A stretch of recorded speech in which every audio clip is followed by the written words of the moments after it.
함께 기도하시겠습니다. 참 좋으신 하나님, 너무나도 감사드립니다. 또 저에게 말씀을 허락하여 주시고 하나님의 말씀을 함께 나눌 은혜의 시간을 허락하여 주시니 감사합니다.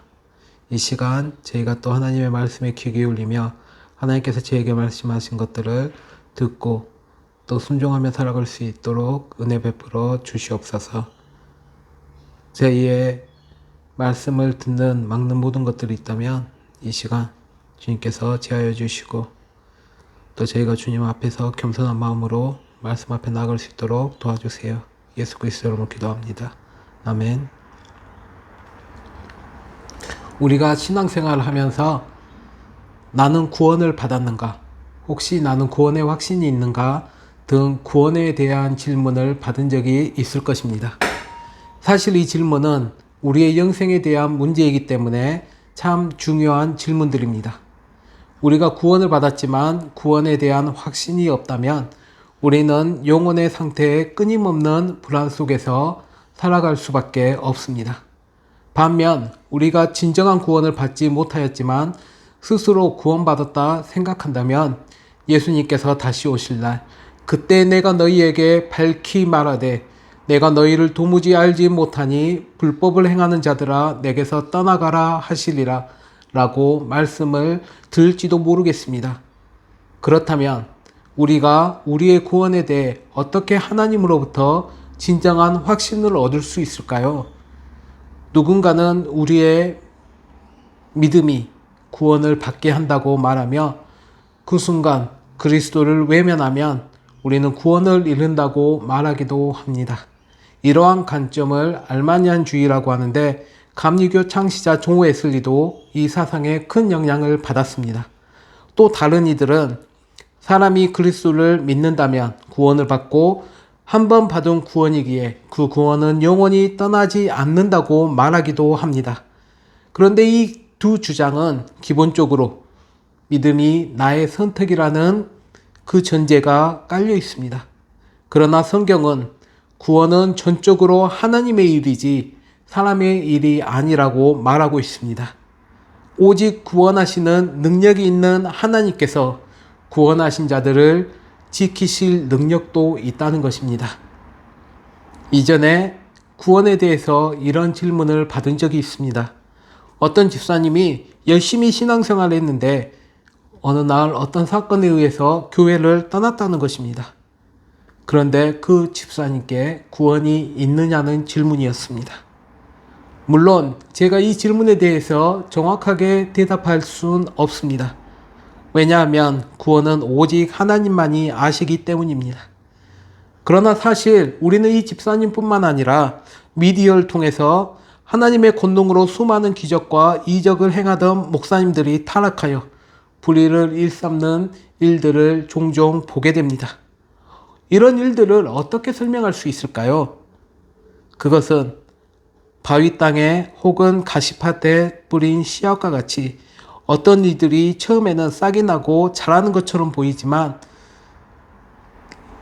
뿌리를 내리지 못하고 말라버리는 것처럼 누군가 마치 구원을 받은 것처럼 보입니다마는 그들에게 영원한 열매가 없기 때문에 그들이 진정으로 구원을 받지 못하였다는 것을 시간을 통하여 증명해 준다는 것입니다.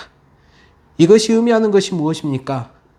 그러므로 우리는 하나님의 진정한 구원의 은총과 사단의 거짓, 그것을 구별해야 한다는 것입니다.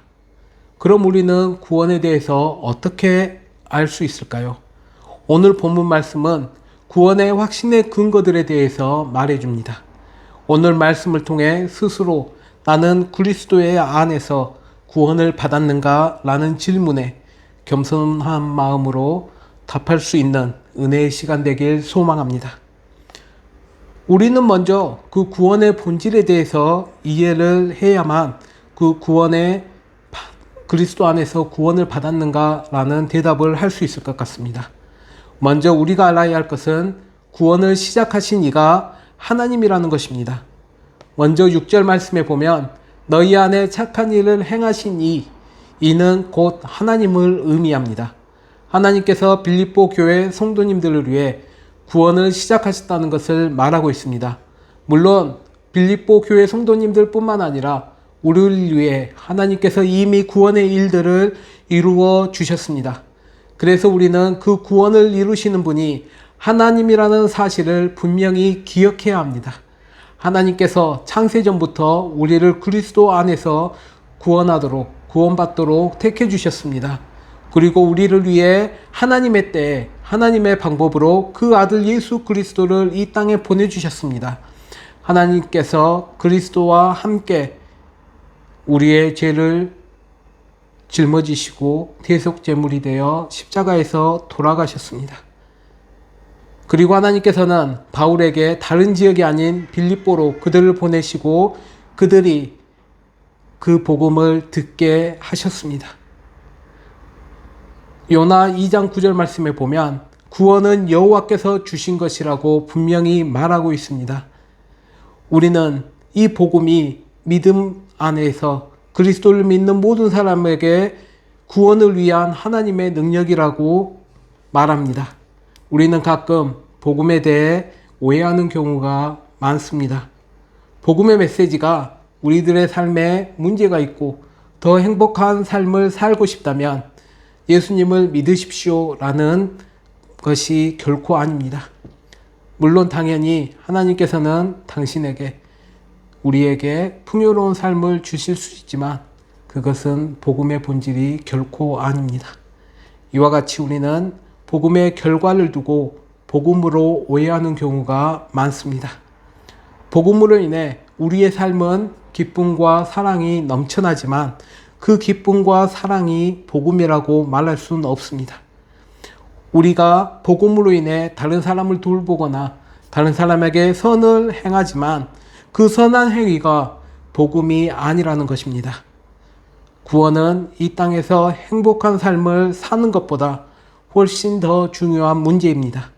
참된 복음은 우리의 근본적인 문제, 쉽게 말해 죄로 인해 죽을 수밖에 없는 우리가 예수 그리스도를 통해 회복되는 그 관계의 문제를 말하고 있습니다.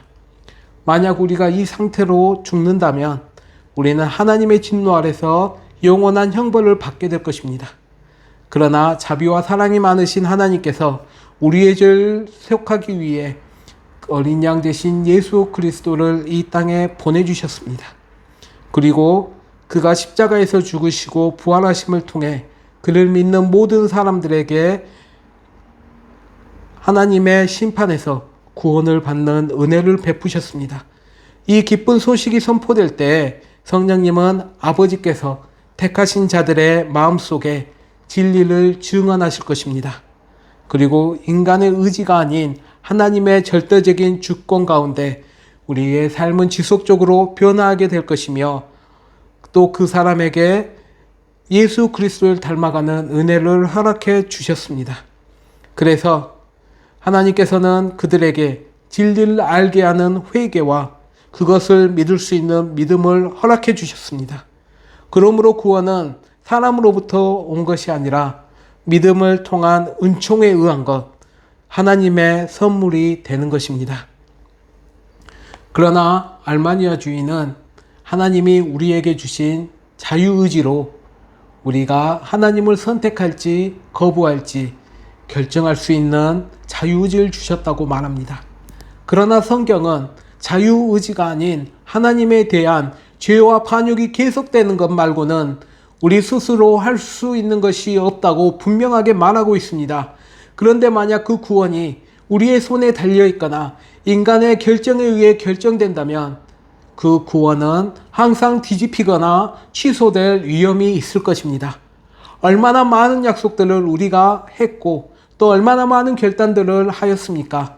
새해가 되면 매년마다 우리는 여러 가지 다짐들을 하지만 연말이 되면 그것들이 다 지켜졌는가 볼 때 아마 지켜지지 않는 것들이 지켜진 것보다 더 많을 것입니다. 그렇기 때문에 그 구원은 불완전한 우리에게 있지 않고 온전하신 하나님께 있다는 것이 얼마나 다행스러운 일인지 모르겠습니다.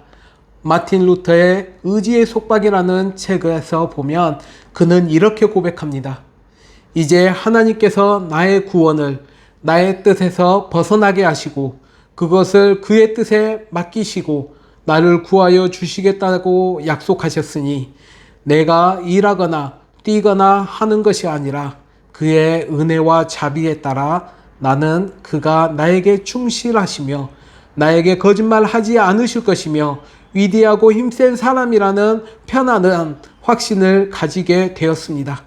악이나 반대가 그를 무너뜨리려 할 수도 있고 또 나를 그로부터 떼어내려고 할 수도 있을 것입니다.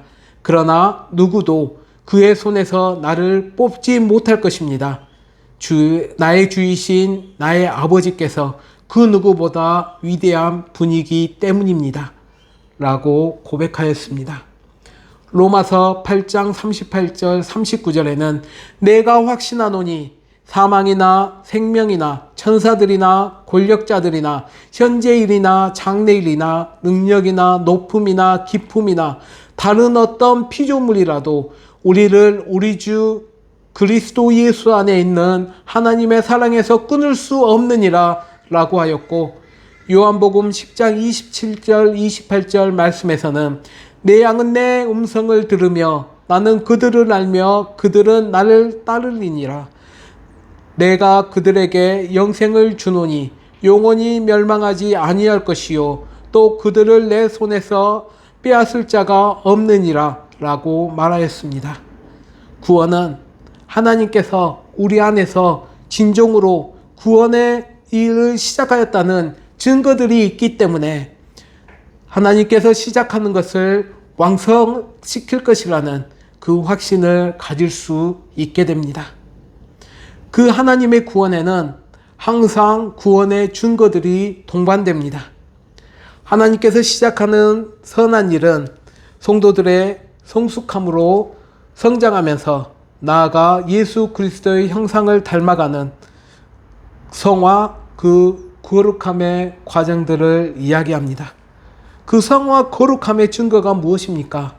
그것은 오늘 5절 말씀에 처음부터 지금까지 복음의 참여함이라고 이야기하고 있습니다. 그 참여하는 것은 함께 나누는 것, 즉 펠로우십을 의미합니다. 빌립보 교회는 바울 사도와 함께 복음을 나누었습니다. 이는 그리스도 예수 안에서 연합하며 그리스도 예수와의 연합을 의미합니다. 그들이 함께 모여 예배를 드리고 함께 교제하는 것으로 끝나는 것이 아니라 그들은 머리가 되신 예수 그리스도의 교회에 몸이 되어 함께 그 하나님의 교회를 세워 나갔던 것입니다. 먼저 구원은 항상 하나님과의 화목의 증거를 나타냅니다. 복음에 동역한다는 것은 우리에게 복음을 주신 하나님의 그 사역에 동역하는 것, 동참하는 것을 말합니다. 그래서 그의 아들 예수 그리스도를 통해 살아계시고 지금도 역사하시는 참된 하나님을 우리가 알 수 있도록 해주셨습니다. 하나님께서는 우리에게 그리스도 예수를 주심으로 하나님과 함께 교제하게 하셨습니다. 그러므로 진정한 구원의 의미는 하나님과 우리 개인 간의 친밀한 관계를 얘기합니다. 여기서 관계는 서로를 알아가는 지식이 포함되어 있습니다. 오늘 예배를 드리시는 분 중에 아마 저에 대해 모르는 분은 아무도 없을 것입니다. 그러나 반대로 저에 대해 무엇을 아시냐고 물어본다면 대답하기 어려워하시는 분들도 아마 계실 것입니다. 왜냐하면 저와 인간적인 관계를 갖지 않았기 때문입니다. 반면 저에 대해 더 많이 아시는 성도님들도 계실 것입니다. 아마 그분들은 여러 활동이나 성경 공부를 통해 말씀 안에서 더 인격적인 교제를 하셨던 분이라고 생각합니다. 우리와 하나님의 관계도 마찬가지입니다. 하나님께서 말씀으로 자신을 드러내셔서 우리는 말씀을 통해 하나님을 알아가게 됩니다. 하나님과의 관계란 우리를 철저히 아시는 하나님과 우리의 가장 깊은 생각과 염려와 두려움과 희망을 나누며 함께 보내는 시간이 포함되어 있다는 것을 말하고 있습니다. 쉽게 말해 관계는 우리가 상대방과의 관련된 것들에 관심이 있다는 것을 의미합니다. 그렇다 하더라도 이 구원의 증거는 사람이 하나님의 말씀에 나타나 있듯이 하나님의 일에 관심을 갖게 되는 것입니다. 그래서 진정한 신앙인은 다른 신앙인들과 함께 있을 때에도 하나님과 그의 말씀에 대해 이야기하는 것을 즐거워합니다. 하나님의 마음에는 관심이 없고 하나님과 인격적인 친분이 있다는 증거가 없는 사람들은 진정으로 구원을 받았는지 다시 한번 생각해 보아야 할 것입니다. 그런 면에서 구원은 항상 하나님의 사람들과의 교제의 증거가 함께 나타납니다. 빌립보 교인들은 바울과 디모데 등 복음 전하는 자들과 함께 교제하였습니다. 그래서 바울은 빌립보 교인들과 깊은 사랑의 감정을 공유하였습니다. 그들에 대한 기억은 그의 눈물에 기쁨의 눈물을 그리고 그의 마음에 그리움을 가져다 주었습니다. 이전에 유대인의 광신도였던 바울과 이전에 세속적인 이교도였던 이방인 사이에 이러한 사랑의 유대는 복음 말고는 설명할 수 있는 길이 없습니다. 이것이 복음의 능력입니다. 이와 같이 구원의 증거는 배경이 아무리 다르다 하더라도 하나님 안에서 하나님의 백성이 되어 한 가족과 같이 관계를 갖는 것을 이야기합니다. 3년 전 아델레이드에 있었던 저희와 또 케언지에 있는 성도님들과 함께 교제하며 지금 브리즈번에 와 있지만 이렇게 케언지에 있는 성도님들을 만나러 가는 이 마음도 어쩌면 복음 외에는 그 어떤 것으로도 설명할 수 없는 것 같습니다. 저는 이것이 복음의 실체에 대한 강력한 증거라고 생각합니다. 그리스도를 아는 우리 모두는 한 번도 만난 적 없다 하더라도 그리스도 안에서 함께 교제하며 서로 돌보고 서로 만나는 경험을 하게 됩니다.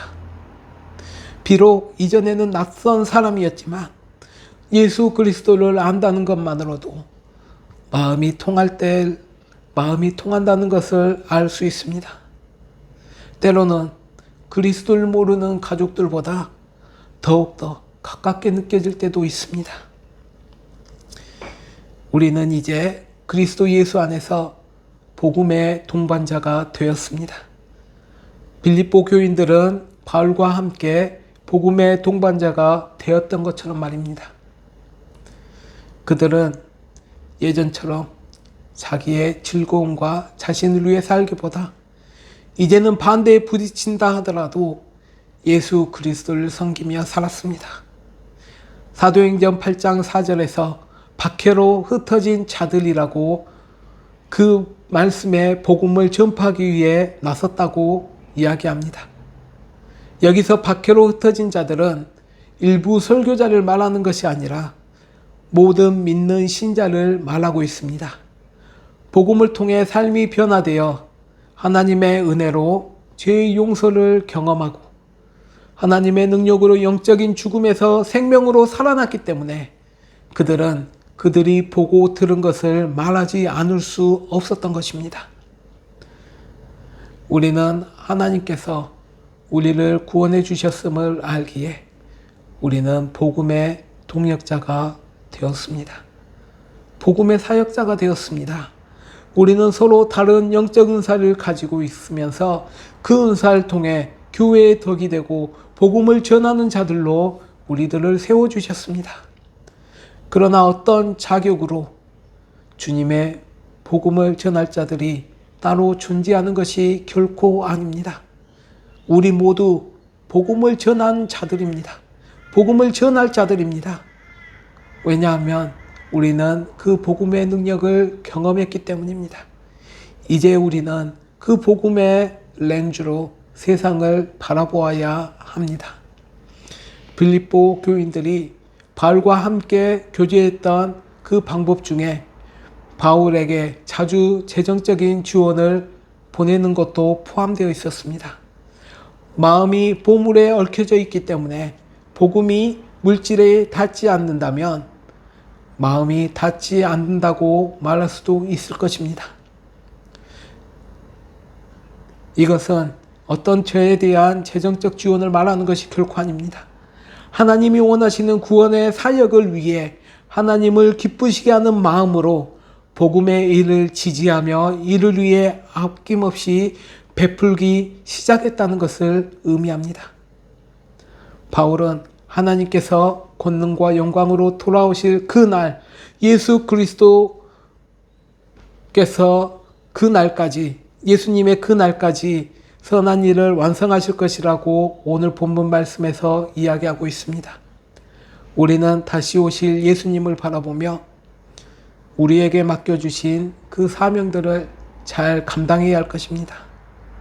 지난주 사도 바울이 자신을 그리스도의 노예로 소개했던 것처럼 우리 역시 선하고 충실한 그리스도의 노예가 되어 하나님의 기쁨과 안식에 들어갈 수 있을 것입니다. 그러면 주께서 사람들의 마음의 동기를 드러내실 것이고 다시 오실 예수님을 우리가 자주 묵상한다면 그것은 주님이 우리의 마음속에 구원의 일을 시작하셨다는 강력한 증거가 될 수 있을 것입니다. 사랑하는 성도 여러분, 하나님은 그 구원의 일을 완성하실 것입니다. 하나님이 시작한 일을 하나님께서 끝내실 것입니다. 만약 구원이 부분적으로나마 우리 인간의 일이라면 그것이 끝나지 않을 가능성이 있습니다마는 하나님께서 그 일을 시작하셨고 우리가 그 증거를 보았기 때문에 우리는 우리 자신이나 다른 사람에게서든지 하나님께서 그리스도 예수의 날까지 그것을 완성하실 것이라는 것을 확신할 수 있습니다. 바울이 이 편지의 뒷부분에서 언급했듯이 이것이 우리가 이 삶에 결코 도달하지 못하는 과정이며 따라서 우리는 성숙을 향해 계속 걸어가야 할 것입니다. 우리가 주님과 함께하기 이전에는 우리의 삶 속에서 이런 증거들을 찾을 수 없었을 것입니다. 우리가 경계해야 할 것은 그러나 하나님께서 하신다고 해서 우리가 할 일이 없는 것이 결코 아닙니다. 하나님께서 일하시지만 하나님께서는 우리와 함께 하시길 원하십니다. 그 의미는 우리는 두렵고 떨림으로 구원을 실천해야 한다는 것입니다. 하나님이 우리 안에서 하나님의 선함을 위하여 의지와 일을 함께 하시는 분이기 때문입니다. 그러나 우리의 확신은 우리 자신이나 우리의 공로에 있는 것이 아니라 오직 하나님과 우리가 보는 하나님의 믿음과 우리를 통해서 일하시는 증거에 있는 것입니다. 하나님께서 우리 안에서 구원하셨던 그 일들의 시작이 있다면, 시작의 근거가 있다면 우리가 복음에 계속 참여하면서 그 일을 완성하실 것을 확신할 수 있습니다. 말씀 맺도록 하겠습니다. 만약 구원의 확신이었거나 그 확신이 거짓이라면 하나님께서 진정으로 우리 안에서 선한 일을 시작하셨다는 증거를 찾지 못했기 때문일 것입니다. 또한 성도님들 중에 그리스도를 따르기로 한 결정이 어떤 여러분의 선행이나 어떤 착한 일에 근거했다면 우리의 구원의 확신은 흔들릴 수밖에 없을 것입니다. 그렇기 때문에 우리는 하나님께 도우심을 구하며 그 은총을 부르짖어야 합니다. 하나님께서 주권적으로 은혜롭게 우리를 부르시는 것을 볼 수 있을 뿐만 아니라 복음으로 우리들이 화목함을 통해 하나님의 일하시는 증거를 볼 수 있을 것입니다. 우리가 이렇게 우리의 삶을 통하여 하나님의 일하시는 증거를 찾을 수 있다면 우리 안에서 선한 일을 시작하는 분이 예수 그리스도의 날까지 그것을 완성하실 것이라고 확신할 수 있을 것입니다. 오늘 본문도 사도 바울은 빌립보 교회의 신자에게 감사하는 마음으로 기도하면서 자신의 기쁨을 언급하는 것으로 시작합니다. 그렇기 때문에 우리가 기쁨이라는 주제로 이 구절을 이해할 수 있지만 바울은 자신의 감성에 집중하는 것이 아니라는 것을 우리는 쉽게 알 수 있습니다. 지금 바울은 처형당할지도 모르는 로마의 감옥에 수감되어 있었고 또 교회 지도자들은 질투와 분쟁에 휘말려 있었습니다. 그러나 바울은 하나님과 그의 믿음과 하나님께서 빌립보 교회에 하셨던 그 일들을 알기에 그는 구원을 확신할 수 있을 뿐만 아니라 그의 삶에 기쁨으로 가득 찼던 것입니다. 혹시 성도님들의 삶 가운데 기쁨이 없거나 우울하시다면, 혹시 구원에 대한 확신이 없다면 과거에 하나님께서 여러분들을 통해 하셨던 그 일들을 기억해 보시길 바랍니다. 혹시 누군가에게 복음을 전하였는데 그들이 복음의 메시지를 듣고 하나님께로 나온 적이 있었습니까? 그 때를 생각해 보시길 바랍니다. 내가 전한 그 복음의 메시지로 인해서 사람의 삶이 변하며 희망을 얻고 용기를 얻었던 그런 기억은, 그런 경험들이 있으십니까? 그때를 기억해 보시길 바랍니다. 아마 성도님들의 얼굴에는 자신도 모르는 사이에 얼굴에 미소를 발견하게 될 것입니다. 이와 같이 우리에게 영원한 생명을 주신 주님을 바라보면 또 우리가 우리 자신에서 벗어나 하나님과 다른 사람에게 초점을 맞추면 우리는 구원의 확신 가운데 하나님의 기쁨을 누릴 수 있게 될 것입니다. 사랑하는 성도 여러분, 우리가 이제는 하나님께서 주신 그 은혜의 선물들, 구원의 선물들을 기억하면서 우리가 어떤 유혹에도 흔들리지 않는 구원의 확신을 가지고 하나님께서 우리에게 맡겨주신 그 사명들을 복음에 참여하는 일에 힘쓰는 저와 성도님 되길 간절히 소망합니다. 함께 기도하시겠습니다. 참 좋으신 하나님, 또 저희에게 귀한 말씀 허락해 주시니 감사합니다. 하나님께서 저에게 은혜의 선물로 주신 그 구원을 확신하며 살아가길 소망합니다. 저의 어떤 공로나 저의 행위에서 구원이 오는 것이 아니라 오직 하나님께서 택하여 주신 은혜로 말미암아 저희가 구원을 얻었으니 이제는 겸손한 마음으로 그 구원에 참여하며 복음에 참여하는 저희들 될 수 있도록 은혜 베풀어 주시옵소서. 바울과 빌립보 교회와 같이 정말 사랑으로 교제하며 그 가운데 예수 그리스도 안에서 복음의 일들에 동참하는 복음의 동역자들이 되길 간절히 소망합니다.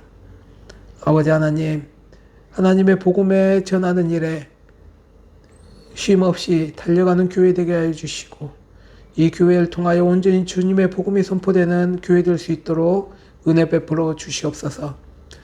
그 복음의 메시지를 통해 우리 성도님들의 삶이 회복되며 힘을 얻고 위로를 얻고 또 저희가 살아계신 예수 그리스도를 전하는 은혜가 넘치는 교회 될 수 있도록 은혜 베풀어 주시옵소서. 이 모든 말씀 살아계신 예수 그리스도 이름으로 기도합니다. 아멘.